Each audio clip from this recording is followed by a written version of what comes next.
welcome everybody tonight for our forum on bilingual education. I want to recognize a couple of important people who have joined us. Andre Green, who's chair of the school committee, who will be speaking some words for us, and we have Lee Palmer, Board 3 school committee, and lots of other important people who came out to discuss this important issue.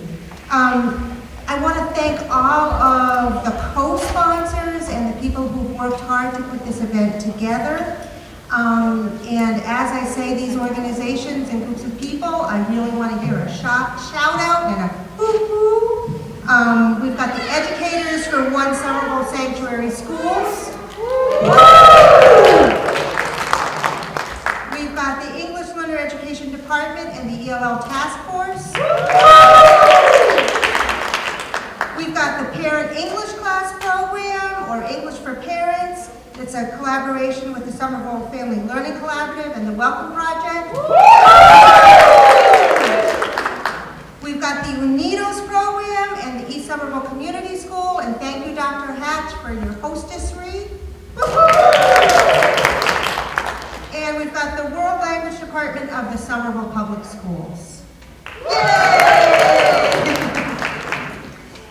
So to get us started this evening, I do want to invite Andre Green to come to the stage and give us some welcoming remarks.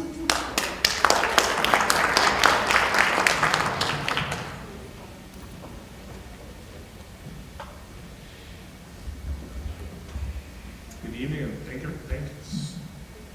Good evening, and thanks everyone for coming out. So we do a lot of these events at some of the schools, and one of the reasons I love coming to SLC events is there are no events in all Somerville, any place in Somerville, that is more representative of what Somerville is all about than SLC events. We never see as diverse, as integrated, as welcoming crowds as we do here. So I want to give you guys a hand for coming out for what is an important civic event.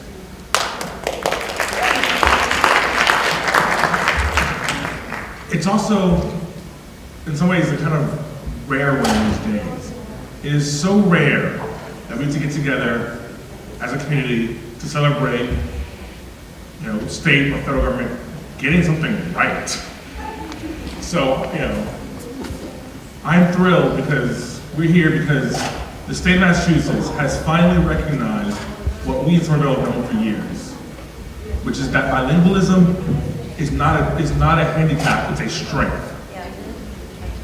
That student who is here learning English and mastering that second language is more linguistically astute than most of the politicians in this country who are struggling with one language.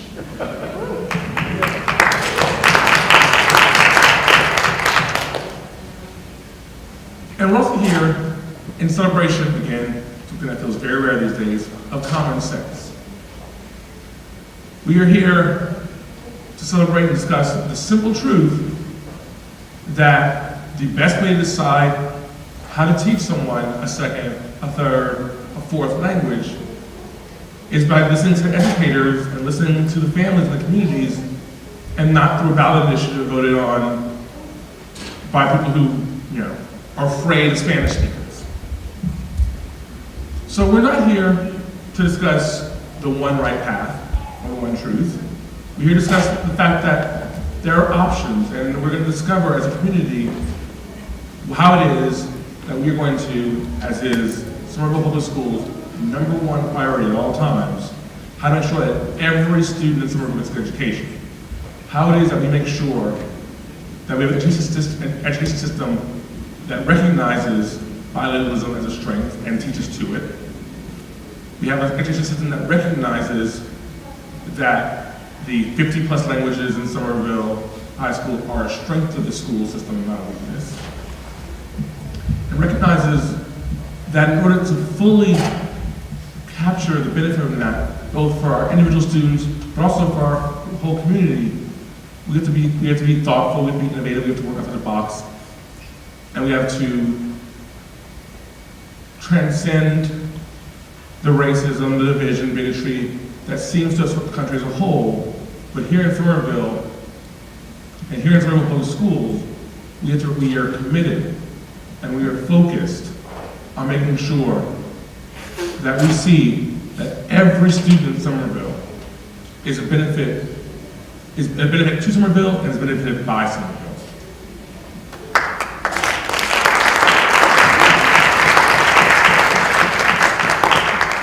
And now, since no one has ever come to one of these events because they really want to hear a politician talk, I'm going to hand it back off to our great panelists, our great presenters. I hope you learned as much as I plan to tonight. Thank you.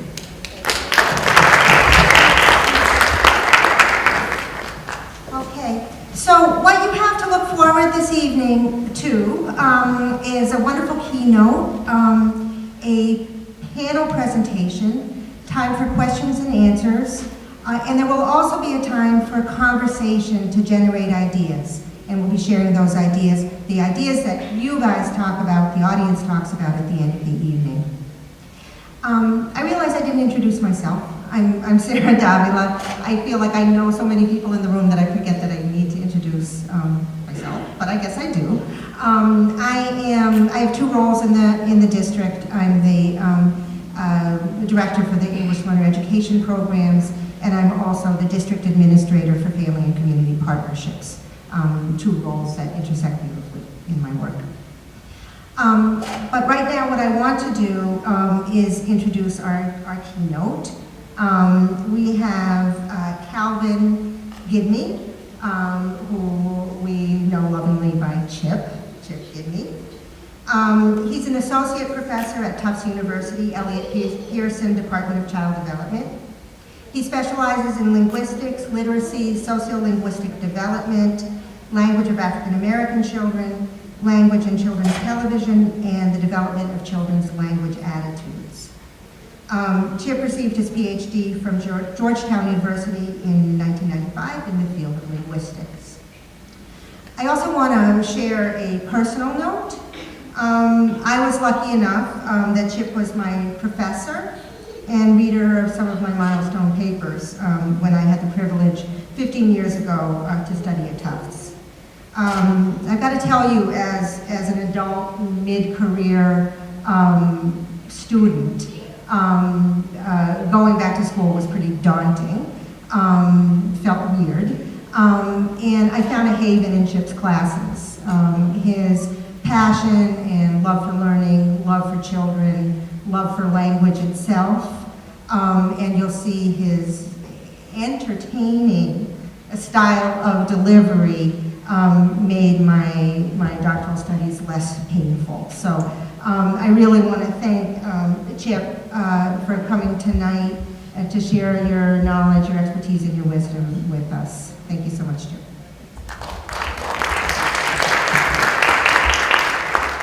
Thanks, everybody, and thanks, Sarah. I want to thank a couple of people and give a couple of acknowledgments before I begin speaking. I'd like to thank first the incomparable, indefatigable Nomi Davidson. Who's kind enough to invite me to speak about bilingualism. I'd like to thank her assistant, Haya Awad, and I'd also like to thank Sarah Davila as well. So I'm honored and delighted to be speaking to you tonight about an issue that I care about a great deal. I myself, as Sarah has said, love languages, love speaking them. I speak 6 languages and I'm working on a couple of more. And yeah, so it's something that is near and dear to my heart.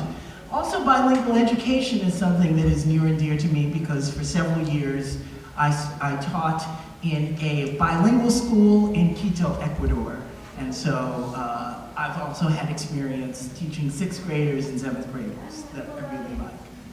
Ecuador, in Quito, excelente. Okay.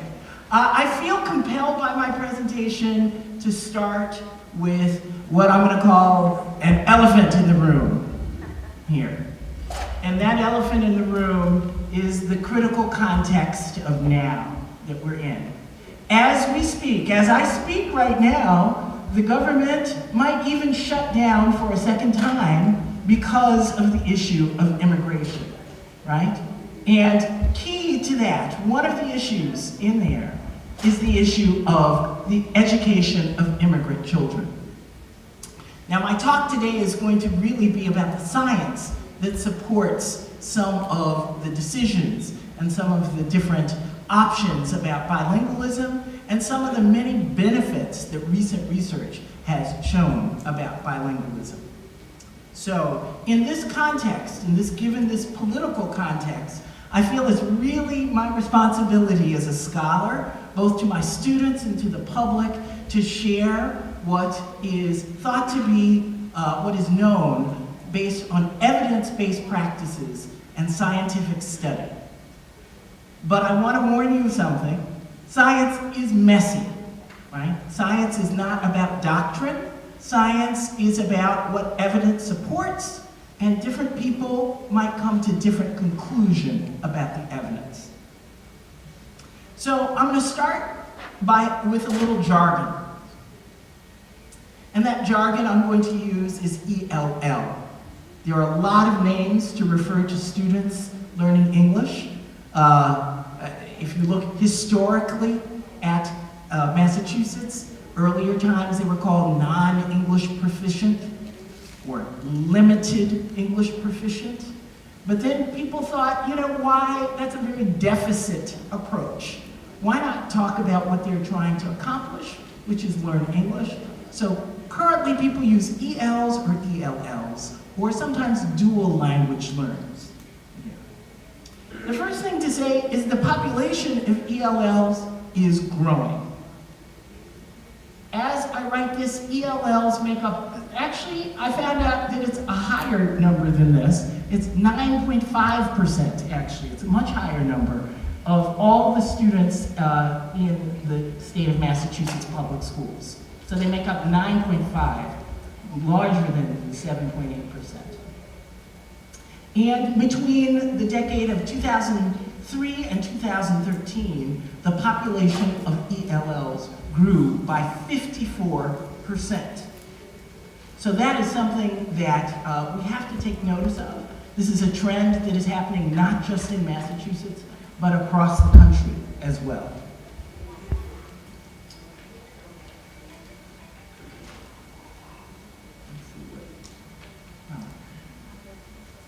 I think the context to think about, though, for this talk is about the persistent achievement gaps in education between English language learners and their non-English language or their native English speaking peers. And this is something that actually Massachusetts, compared to a lot of states, does a better job, and yet still, English language learners in the state of Massachusetts perform lower on test scores than native English speakers, overall have a general lower GPA, and have other non-academic, are at greater risk of suspension, and also are at greater risk of repeating a grade. So even though Massachusetts, when compared to a lot of states, is doing better, there's still a great deal of room for improvement. And that's why I and so many other scholars are so excited by this new book bill, because it is, as we said earlier, an acknowledgement that one size does not fit all children, and that we have to really tailor our pedagogy based on what the needs of children are, what the desires of the community are, and what evidence tells us about what's working. So this is about evidence, and I'm really excited about that. So, given the centrality of bilingual experience in the lives of English language learners, the question that I think is critical to ask, and the one that I'm going to be talking about a lot today, is going to be the role that bilingualism might play in the education of English language learners. We live at a really interesting time scientifically. We're at a time where we can tell a lot of things about the brain. New technologies and new methods, techniques of finding out about brain activity has given us insights into the actual working of the human brain. So these are two examples here. We have positron emission tomography, which looks at small bits of radiation and what activities, what areas in the brain are most active when children or others are processing language. We have fMRI, functional magnetic resonance imagery, that looks at the flow of blood in the brain and looks at where blood flows in the brain so that we can determine exactly the areas that are processing language with bilinguals. So this is a really special era to live in when we're thinking about neurological science and cognitive sciences. The first thing I want to ask is, what is the relationship of bilingualism to cognition? And when I say the word cognition, I'm talking about all the different ways that we think, the ways that we solve problems, the ways in which we are able to focus and pay attention. In other words, all those skills that children need for school success, right? That form the basis of all learning, right? So what is the relationship there? Well, you can think of it in two ways a little bit. One way you can think about it is maybe cognition in the brain and languages are kind of like a balloon. You know, like, so you have language 1 and language 2 that are in the brain, and if language 2 gets bigger, what happens to language 1? It shrinks, it gets smaller. So sometimes people call this type of model of thinking about thinking and bilingualism a balloon model, because it suggests that if a child learns more of another language, the L2 in green, the L1 is going to shrink. And sometimes that happens. Those of you who are parents and have a bilingual home know that it's sometimes hard to get your children to respond to you in your home language. How many times have you been out in a supermarket and you've heard a parent speak to their child in Spanish or speak to their child in Portuguese, and that child responds to them in English, just by show of hands? Has that happened to you as a parent? Right. Why does that happen? Well, there are a lot of reasons why that happens. One is that in the context of living in the United States, your children are spending a much larger proportion of their days speaking English or studying English or being in an English-speaking environment than they are in the home environment. And also, once they're home, they're using a different kind of language than they use in school. Teachers use academic language. They talk about a wide variety of subjects, like biology, like social studies, like history. And let's face it, what's conversation like at home? ¿Dónde dejaste tus calcetines? Oh, amor, deixa, desliga o computador e vem jantar. Right? This is the type of conversation that happens at home. Everyday conversation. Sometimes when I'm talking about Spanish, I call it kitchen Spanish. No pegas a tu hermano. Don't hit your brother. The types of language we use with our kids at home, it's very unlikely that we're going to sit around the dinner table and talk about mitosis and cell division in biology, right? That's input that they get in English. So over time, as their English gets stronger, their Spanish is not developed. And that's what leads to this situation. But there's another way to think about cognition. And sometimes I like to call this the iceberg model. So imagine you are in a boat on the ocean and you see two giant icebergs in front of you. You can think of one iceberg, and I'm just going to use English and Portuguese. One iceberg is English, one iceberg is Portuguese, and you think, well, those are two separate languages. But actually, what you don't see is just under the surface. I'll see if I can show you right here. Is just under the surface is that actually those two languages in many ways share some common features with each other. And in fact, even though they look like two separate languages, knowing one language helps the child also learn the other language. We see this type of situation, this iceberg situation, largely when we look at literacy and learning how to read.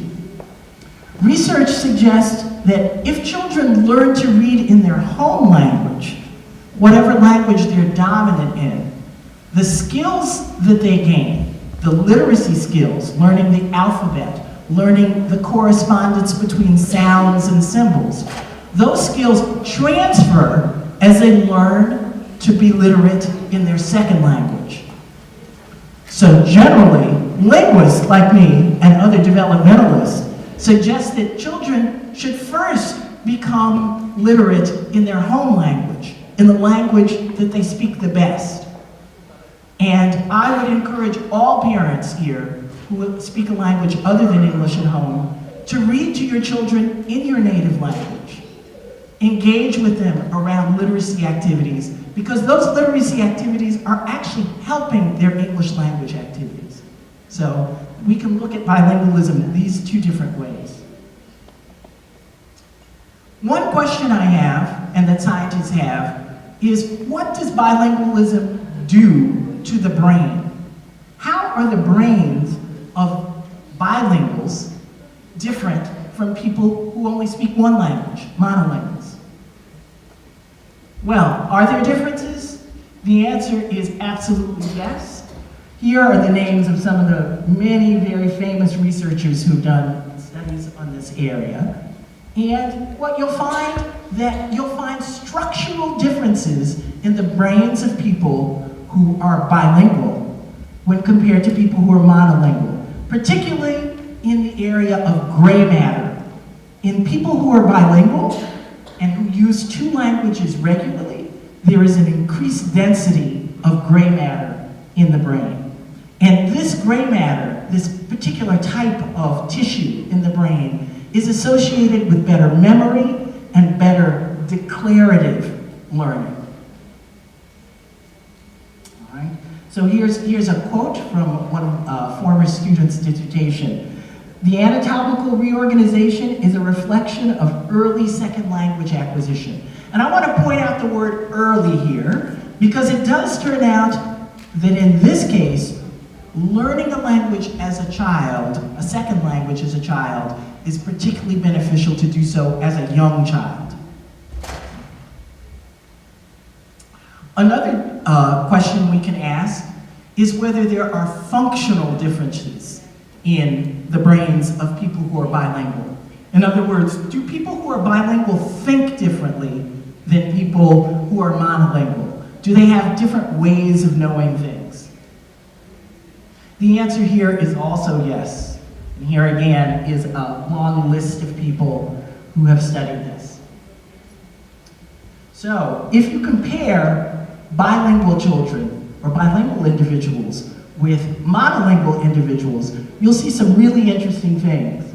First of all, bilingual children and bilingual individuals have increased attentional skills when compared to monolingual individuals. Why would that be? That might be a confusing finding. Well, the thinking is that when you have two languages in your mind, you never really turn off one language. Both languages are always active while you're speaking. And so when you're speaking, say, English, what you're doing is that your brain is actively inhibiting your thinking in Portuguese. This means that bilinguals, if you are constantly switching between two languages, your brain is doing the task of selectively monitoring which language it's speaking and then keeping the other language inhibited. And this improves this skill, which is called inhibition, is critical to studying and to focusing on something. Because if you're going to study your work, you need to drown out all other influences and sounds. That is a type of inhibition. And that is something that bilingual kids practice every day when they speak. I'll talk about the second thing. Metalinguistic awareness, that's a nice jargon term that we linguists use to talk about people's awareness of languages and language differences, right? And it turns out that bilingual children have a much greater and earlier awareness that there are things called different languages. So I want you to just try out something. Talk to a monolingual 6-year-old. Do any of you, are any of you parents of young children? Say 4 to 6. Anybody? Oh. Okay, we have a few in the back. Talk to a monolingual, an English-speaking monolingual 6 or 5-year-old, and ask them, what language do you speak? And it's possible that they don't know. Well, why is that? Because they've been surrounded by the same language. They might not be aware that there are other languages. Ask that same question of a bilingual 5-year-old, and they'll say, well, I speak English and Spanish. They have an earlier and greater awareness that there are other languages, right? Other research has found that bilinguals have better creative thinking skills. And I'm going to give you a quick example of that. So let's just take an object like this. What do you call these? Glasses. Okay, now the first question I want to ask you is, could I call these Shangi? Could I? Yes? Who says yes? And why do you say yes? Somebody just tell me. It could be in another language, okay? Now let me ask you a second question. Could I call this a pencil? But suppose everybody said this is a pencil. Okay? Actually, yes. If we all agreed that this was called pencil in our language, this would be pencil. And bilinguals understand that because the word I use for this object is an arbitrary word, just like Shangi is an arbitrary word. If we all agreed that this was Shangi, this would be Shangi. And these are pretty nice, so I might call them Shangi. If we all agreed they were pencil, we would call this a pencil. And this understanding that this is an arbitrary relationship is something that bilingual kids know much better than monolingual kids. Now here's the part that I really like too, is that these effects of bilingualism hold true for adults as well. And as I enter that age of, 15 something, I'm really happy to know that bilingual adults and bilingualism leads to improved memory in adults and also makes us less susceptible to age-associated cognitive decline. So keep practicing your languages. It's never too late to start another language because it does appear from the research that knowing another language and using another language regularly actually is a protective factor for cognitive decline in old age and middle age as well. People who are bilingual, adults who are bilingual, also have quicker executive functioning as well. So those are some definite benefits. I made too many slides, as I usually do, so I'm going to go through some of them quickly. So now I'm going to talk about why, and I'm going to talk a little bit about what seems to be important in some more recent research. One thing that we see is how well you know both languages matters. If children and adults want to benefit from all these different benefits that bilingualism offers, the people who benefit most are the ones who have almost identical proficiency in the two languages. It turns out that children and adults who have a very divergent proficiency, say speak English really well, but they speak their home language not so well, they don't benefit as easily from the benefits of bilingualism. So research would suggest that if you want to harness all the good things that come with bilingualism, the best way to do it is to achieve a balanced bilingualism. A bilingualism where each language is more or less in the same level of proficiency as the other language. And then you can actually benefit most from bilingualism's advantages. Skip that one too. Another thing to think about is a distinction that we make in the field between BICS and CALP. Now, BICS is everyday conversation that we have. And we need both kinds of conversation. We need everyday conversation. We need to be able to speak to our friends. We need to be able to argue with our children and speak in a very informal way. But as students, we also need academic language, and that's what CALP is academic language, which has a broader vocabulary and is much more specific. Children need to develop their skills in both. Your children need to be able to speak to their peers on the playground. They need to be able to use the language that their peers are using in English. And they also need to be able to use academic language in classroom settings. So it's really important. These are not one or the other. Children need to develop both basic skills of informal communication and cognitive skills, academic language. It turns out that it takes much longer for most children to acquire academic language skills.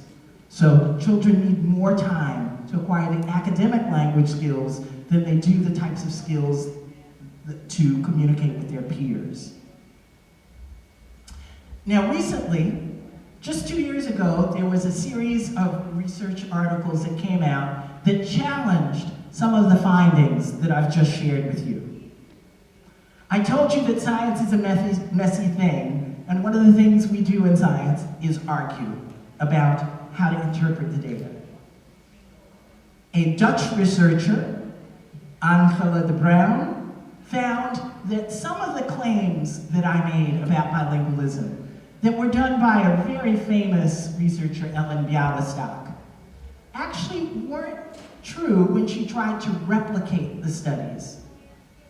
And she suggests that maybe there is a different mechanism that is at work there. So even though most of us who study cognition and bilingualism definitely know that there is an advantage to bilingualism, the quest for finding out exactly what those advantages are and under what conditions you have them continues. Finally, I'd like to say that there are many other good reasons that bilingualism is important, not just the cognitive ones that I've shared with you now, but there's reasons of cultural sensitivity. There's reasons of global citizenship, of becoming part of one world and understanding and having insight into other cultures. And think of what a better place our world, our country would be if all of us had the ability to have that access to another culture. So I'd like to thank you, and oh, did I mention that bilingualism is good for old age too? I said that already? Okay, well I'm gonna say it again. So thank you very much.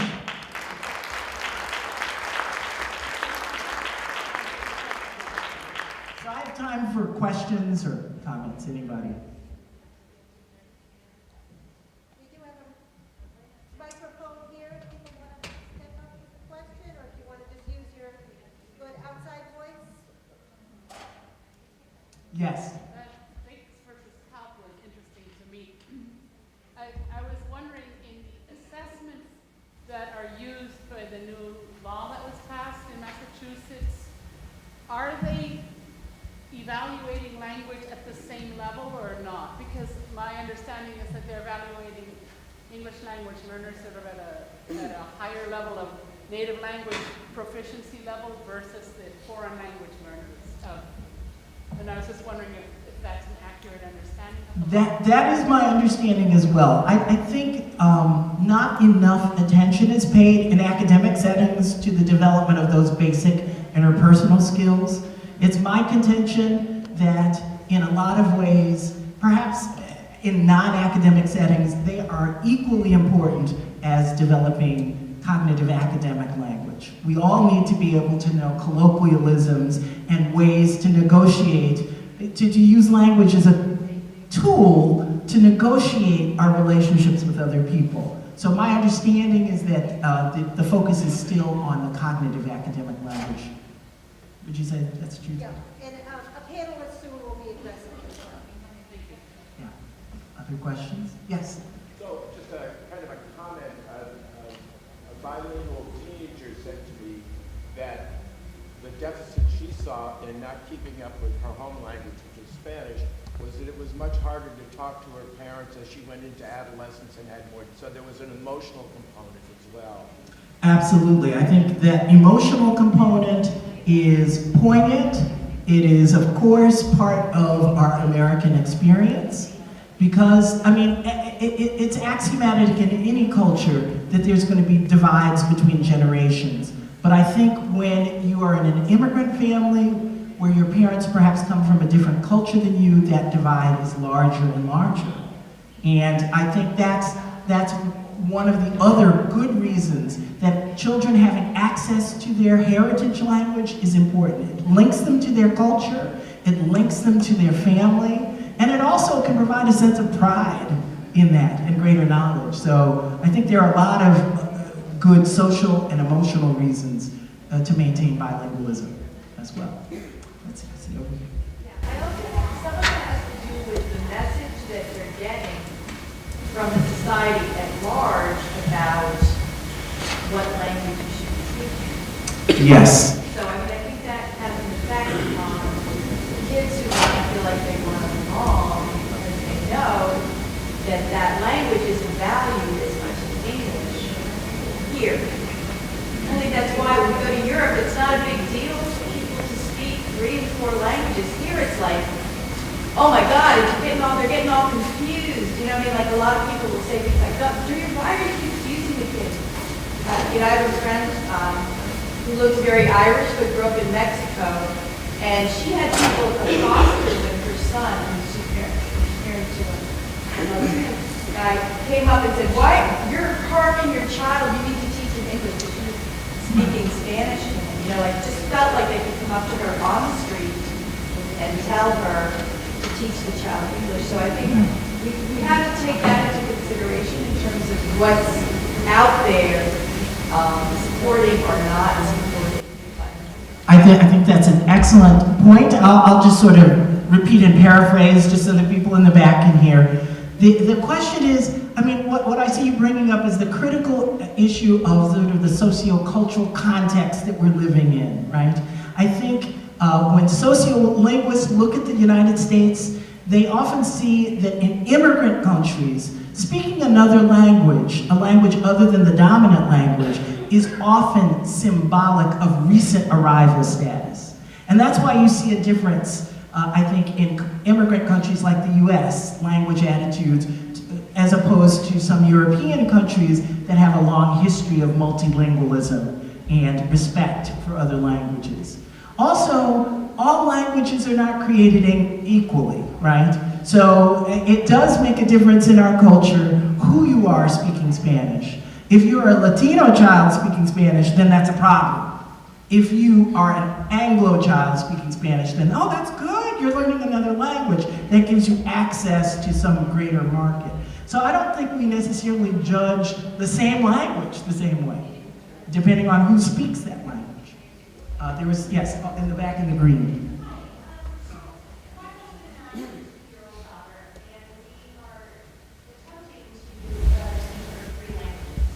We're very committed to teaching her these languages, but we do see people around us, including some of our family members, who have failed in trying to do the same thing. Do you have any words of wisdom for families who are trying to raise a multilingual child? Yes, I do. I do. Words of wisdom. All right. First of all, you have to realize that there's some headwind coming at you. If I may use that analogy, there's cognitive headwind. Every one of us, all of us, tries to cognitively take the path of least resistance. The fact is that speaking a language that you're not dominant in is harder than speaking your native language. And we would all rather just speak the language that we can have access to most easily. So if they know you speak English, you're going to have to pick your battle about that, right? They might not want to. Oh, you know what I'm saying, right? So I always say it helps to put children in situations where they must use that language. Now that can look a lot of different ways.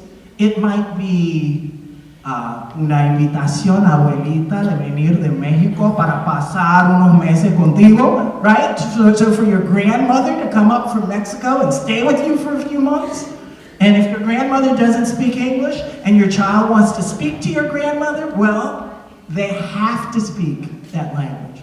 It might mean, if you're in Somerville, putting your kid in a Brazilian soccer team where the coaches and the students speak Portuguese to each other on the field, right? It might be, if you have the means, meaning traveling, it might be playing that extra bit to your cable so that you get the Globo direct from Brazil to watch on TV. So you have to build it in so that it's a natural part and where the child is in situations where she or he must use that language.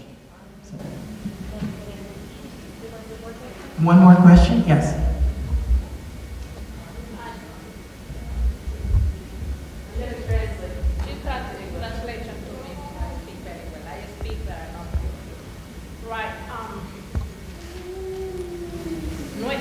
Nuestro entorno, donde lo desenvolvemos nosotros, estamos oyendo, los hijos de nosotros están oyendo muchas lenguas.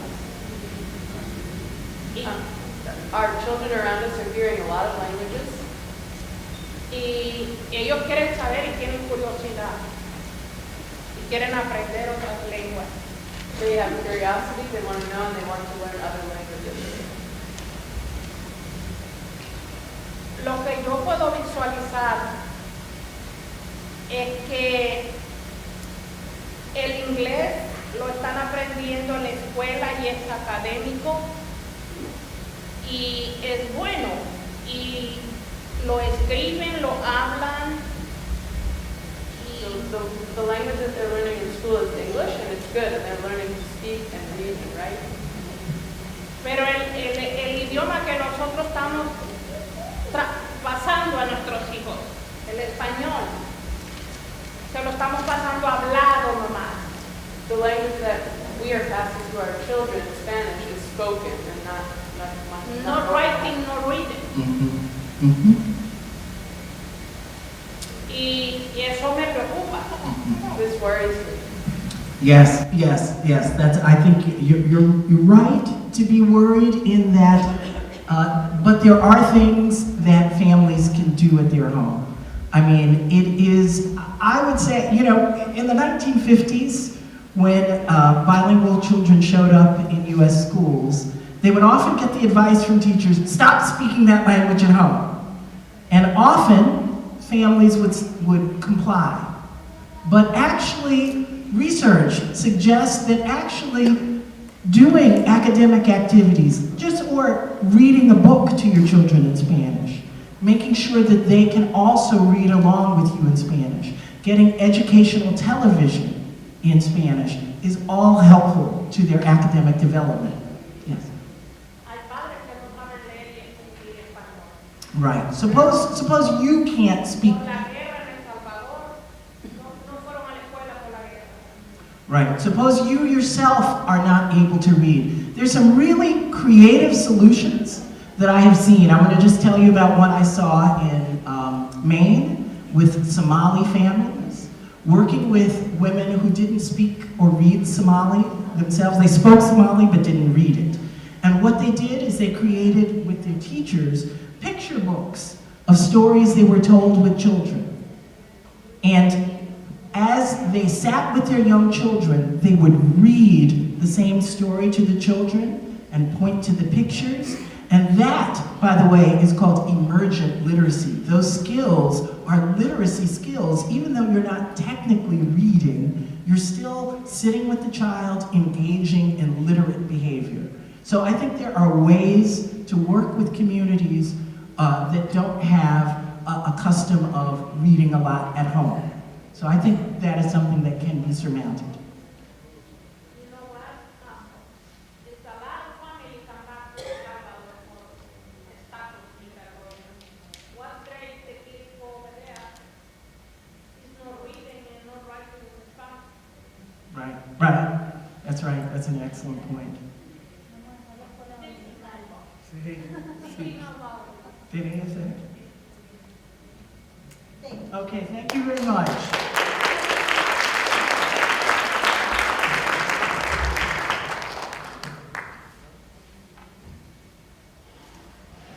So the next portion of our evening together is a panel. We have Chip Gidney is going to join the panel. We've also have Dr. Maureen Hughes. She's the UNIDO's program specialist. Next to her is Felix Caraballo. He's the redirect teacher at East Somerville Community School. We've got Diana Garrity, a second grade SEI teacher from the Argenziano School. We've got Lisa Machnick. She's the Dr. Lisa Machnick. She's the World Language Department Chair. And Maura Mendoza. She's SFLC Language and Leadership Liaison. I'm going to take just a minute or two to frame the panel's talk. So one of the reasons that we're here tonight, in addition to celebrating bilingualism in the community and in our homes, is to prepare ourselves for the passing of what's called an act relative to language opportunities for our kids. We call it the Look Bill. And there are particular aspects of this bill that we're going to discuss. Essentially, what the Look Bill does is keeps the program options that we currently have and provides more opportunities for communities and local districts to come up with other ideas that we can propose to the State Department of Education. It requires districts to reinstate what we had many years ago called parent advisory councils. And parent advisory councils are made up of parents of children who are in the bilingual programs in school districts. The Look Bill also, I'm a little bit lost here, requires another look at teacher qualifications and has us think about, or has the state think about license requirements. Because as we open up new opportunities, there may be other qualifications that we need our teachers to be able to meet.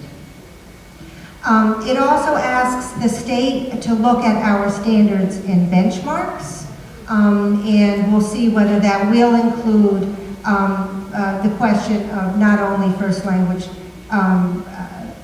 in addition to second language proficiency, would help us determine what is first language proficiency in American schools, or in schools in Massachusetts. In addition, the Look Bill opens the opportunity and puts it into state law that there is a seal of biliteracy, that students can graduate from high school in Massachusetts, and on their high school diploma, there would be an indication of whether that student is biliterate or not. So our panel is going to address certain aspects of the bill. And we're going to start with Maureen and Felix, who are going to talk about the UNIDO's program. Each panelist or panelists are going to essentially talk about what exists now, so that we can understand what our education for English learners is like in Somerville. so that we will have some information that we can be informed with when we have conversations about what we want in the future. Okay? I think what I'll do is I'll click for you. I'll just sort of get a sense of how you guys are going. So Maureen and Felix first. You've got your slides. You will have your slides above you. Thank you. So we're happy to share with you a bit about Unidos.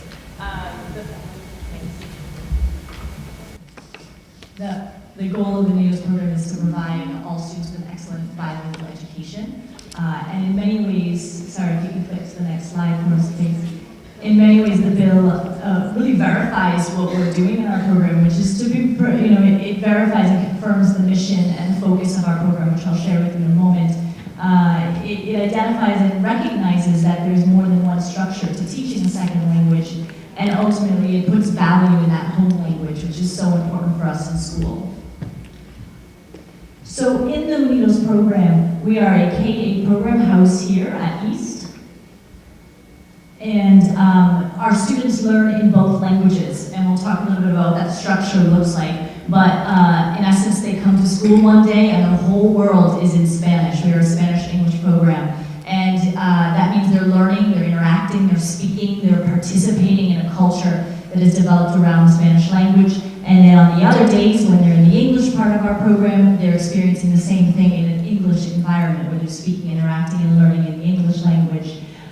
In both of those environments, and we'll speak to that partnership, we work very hard to emphasize high academic standards for the students. So we are looking at their development as a bilingual learner, as a biliterate learner, and as a bicultural learner. And all three of those rings work very closely together in our program to ensure that throughout their journey as a student in our school, they're developing the muscles in both English and Spanish around all three domains. To do that, they're obviously hearing the language, they're speaking the language to build their bilingualism, their biliteracy from a very early age. We are beginning those pre-literacy skills in both languages, and they're having the opportunity to grow and develop as a reader, flourishing with the way that they would ask questions, flourishing in the way that they would make predictions, inferences in both languages. Also, in that same note, we spent a lot of time with our teachers working on assessing students in both of those languages using authentic texts, so that we're really able to expose them to the cultural piece, which is also an important piece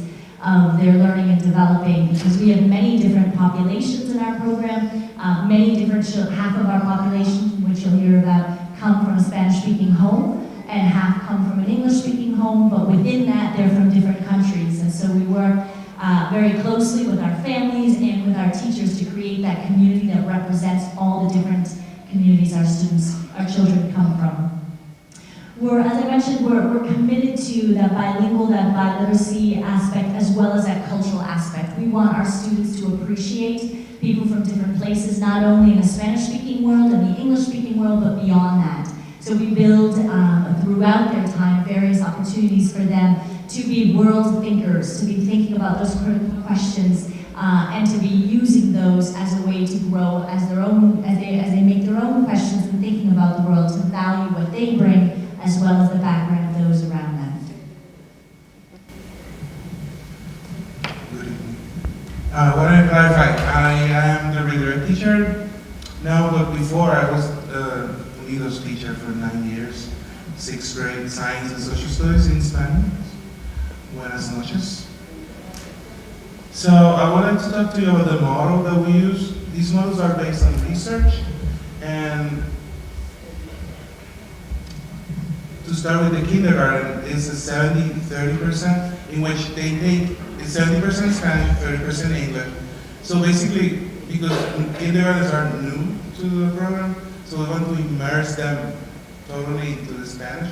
So they take all their subjects in Spanish except English language arts. So they switch once during the day. And then there's in the program always has a teacher that is a native Spanish speaker, and the other one is a native English speaker.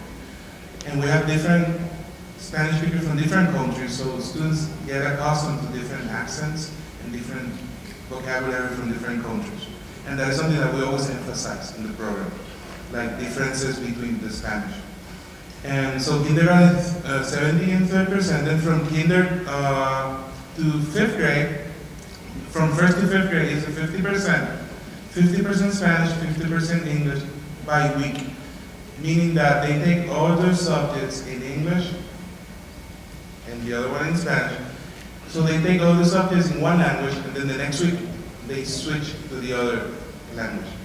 This takes a lot of planning, very extensive, because teachers continue their topics. They don't repeat the next week everything that happened in the English part into Spanish and the other way around. So they have to plan, for example, math, they have to every day basically, and on Fridays it's like a big planning day for them to see where everything was left off so they can continue the next week, but in the other language. So it's a continued education. The only thing that switches is the language. And this is the part that makes that curriculum challenging. So, and then from 6th grade to 8th grade, because subjects are more extensive and more content demanding, then we do 50% per day, and it's based on subjects. So basically, science and social studies are taught in Spanish, and math and English language arts obviously in English. But they switch every day. So after, until 5th grade, they are immersed in each language a whole week. But then from 6th grade to 8th grade, they switch every day. So they get both languages each day. But it's based on their, on the subject. Once again, science and social studies, Spanish, math, and ELA in English. So a big piece of the program, as Felix mentioned, is that transfer of knowledge. We really work closely with the teachers to help the students, because kids at the beginning, when they come in, they often try and silo what they're learning, and we talk a lot with them about using that knowledge. We talk about the bridge. How do we take the knowledge that we've learned, using new vocabulary in the other language to continue our knowledge and continue our learning. And it's an important journey, an exciting journey, as we watch them develop into these bilingual beings throughout their time here in our program. Yeah, because we had a conversation the other day with somebody from the Spanish embassy, and when we mentioned about the bridging, he had there's a misunderstanding of the bridging concept, like, in which they repeat everything in the other language. But the bridging that we do is we connect the concepts. So if I'm teaching ancient Egypt, then the teacher in the English side might be having a reading about mummies, something connected to the topic. So that's the bridge that we do. We connect the concepts, but it's not repeating of the same thing over and over in the different languages. Thank you. Thank you. I'm going to turn it to Diana Garrity.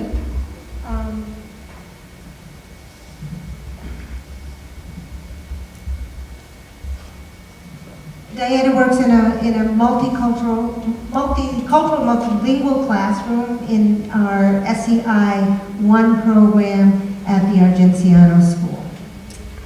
Good evening, everybody. As Sarah said, I work with second graders at the Argenciano School, and our classroom is where the newcomer or beginner English language learner students come.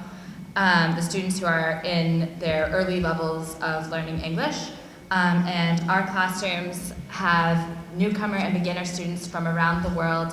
In my classroom this year, I have students from Brazil, Honduras, Guatemala, El Salvador, Morocco, Eritrea, all around the world.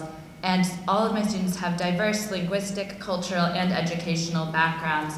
So they come from various home languages, they come with various levels of schooling. Some of them have some literacy in their native languages, whereas others come with no formal education.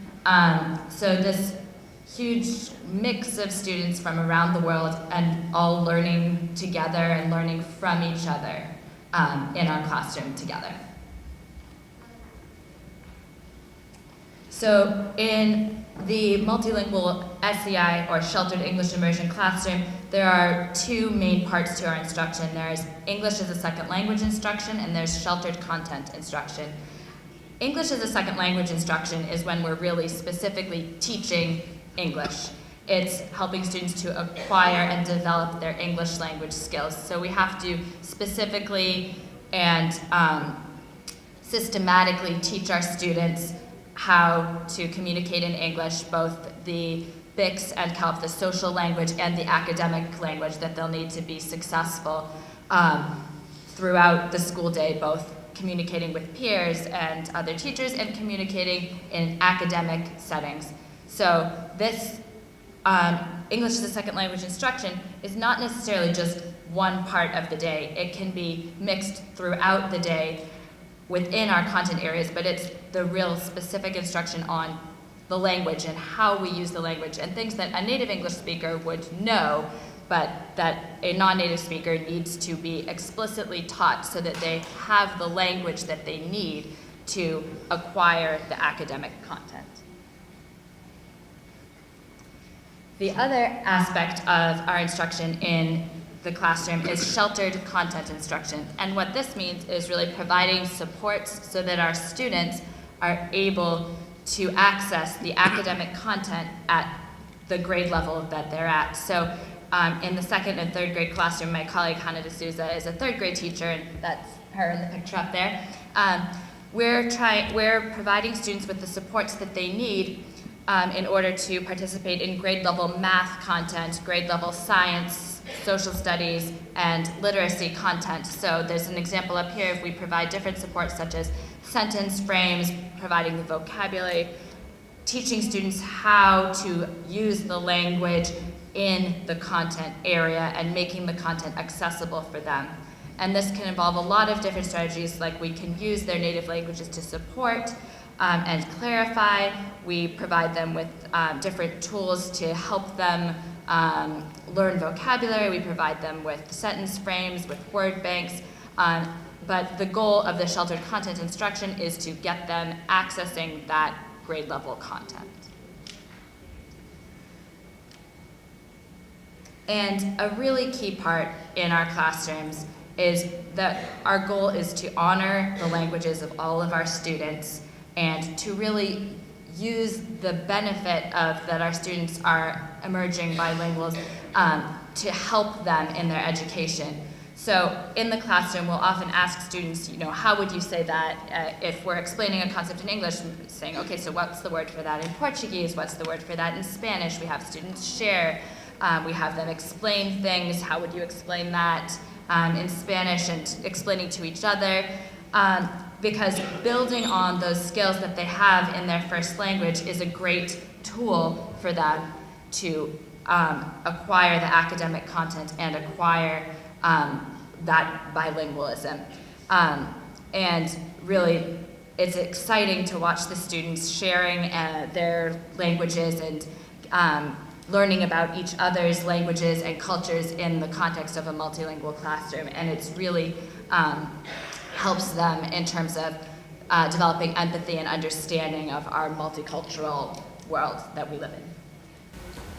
And when we started working on the pilot last year, we had talked about, I think it says it up there, the Bilingual Pathway Awards. That's what you can give in the middle grades, and that's because we were just starting off, we decided to just focus on the high school for now, and then eventually, once we know exactly what we're doing, we can roll it out to the middle grades, and especially the those programs.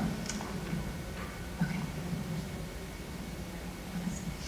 I didn't know if I put my papers on here.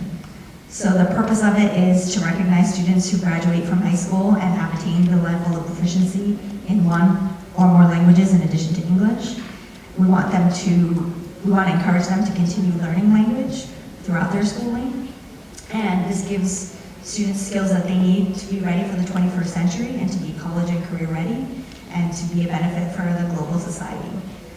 It's also useful for universities and employers so that they will know that the students that they're getting in the universities or in the workplace are biliterate and could possibly help them earning college credits and maybe a better paying job. So, as I mentioned, super excited that the state has passed the LOOK bill, which includes the seal of biliteracy, and this map is updated because it shows Massachusetts is now blue because we have been approved for the seal of biliteracy, which is very exciting. And you can see the other states in the United States that have the seal of biliteracy approved. And and we work, we can see their, what they have done with it and use their experience and knowledge from as we're implementing our program. And then you can see the number of seats that aren't there yet or are still, are in the early stages, but it's slowly working its way across the United States, which is very exciting, and very exciting that it's here for us. So the first step is that the students have to apply. And when we were first working on this last year, we thought that it would make sense for seniors to apply, but it actually makes more sense for juniors to apply, because if they start the process in their junior year and they get the seal of biliteracy, then when they're applying to colleges in their senior year, they can say, I am biliterate, and have that distinction. So they would get an application either from a world language teacher or an ELL teacher, or the school counselors also have the applications. And it says here, I obviously didn't fix this, that they had to apply by December 14th, but I moved it to January, and then I moved it again because of like all the snow days, and so that more students would have the opportunity to apply for it. And then they get the application to me, and then we're gonna have a faculty council, kind of like the National Honor Society, to review the applications. And in the application, they have to, there's a statement of interest, and there's a narrative talking about their connection to language and reflecting about their language experience. So both the world language students and the ELL students.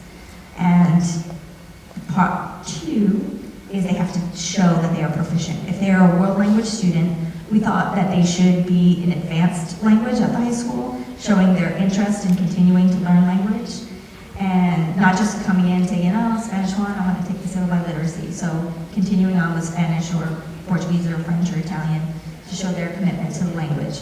So to show proficiency in English, they would get an MCAS score of proficient or higher, and then they have to show proficiency in the partner language, and they would tell me if it's in the application if they're going for biliteracy, Spanish, Portuguese, Italian, French, or another language. And there is a test called the APPLE, and it's an assessment of performance toward proficiency in languages, and it's given by a national foreign language association, and students have to get intermediate to high proficiency on the APPLE test. So for the ELL students, to show proficiency, we would use the access test, and they have to have a 4.2 or higher, or they can also score proficient or higher on MCAS. So they have 2 different ways that they can show, either through access or through MCAS. And we've been working with the ELL teachers and the ELL guidance counselor to go through the students who qualify and get the applications out to them. And same thing for the partner language, they would take the APPLE test to show the proficiency in the partner language. And then the last step is a panel interview, where if the students go through the application process, they show proficiency in both languages. Then sometime in the spring, we will have a panel interview, and we're going to work with the Welcome Project. They're going to get us some community members that can come in and be part of the panel to interview the students in English and the partner language. And then the seal of biliteracy task force or advisory council will get together and determine that the student has met all the steps and be notified that they have obtained the seal of biliteracy. And I think the next thing is a very small example of the application. I was not on my game, but this is the application that the students received, and it's just everything that I just outlined to you, and then the short answers that they would talk about their connection to the language. And then we put in there that if they needed any help, they could see one of their counselors or come and see me, and I could help them with the process. So that's where we are. We have some applications, and we're going to move forward and get our advisory council together and move forward with the seal of biliteracy. Thank you, Lisa. Maura Mendoza?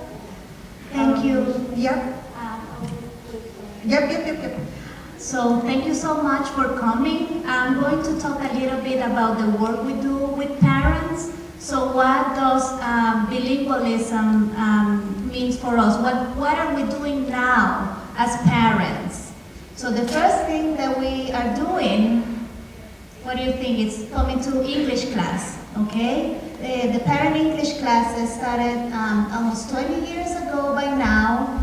We should make a big celebration this graduation. So when you graduate on May, we're going to have a big celebration. And this is in partnership between the Somerville Public Schools and the Welcome Project.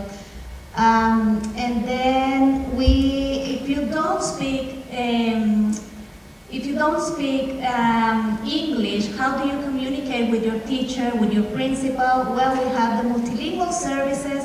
We have our amazing team here of interpreters, and they help us a lot in parent-teacher conference. If you want to meet with your teacher, if you want a meeting with your principal, if you want to come to the round table, or super team of interpreters, they're always ready to go to the schools. Also, a very important program that we have is the SFLC liaison, school-based liaison program. So can you raise your hand if you know your liaison in your school? Usually it's a lady that is always talking to parents in their own language and helping with resources or making phone calls. So that's your school-based liaison. Then we work together with the city of Somerville. And some of you have already taken some of the leadership workshops that they do there, which I have taken as well, among Summer Viva with multilingual team at City Hall. Whatever we need, we can go to City Hall and ask for help in our own language, okay?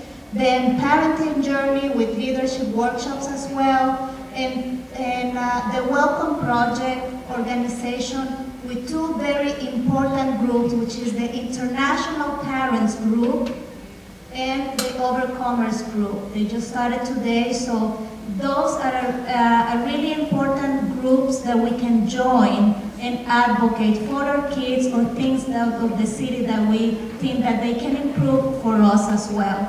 And last but not least, 2 years ago, we started the Impact Initiative. So I'm going to ask you a question of what impact means. Raise your hand if you are an immigrant. Raise your hand if you're an immigrant. Okay? Keep your hand up if you are multilingual or speak another language other than English. Keep your hand up. If you're a parent,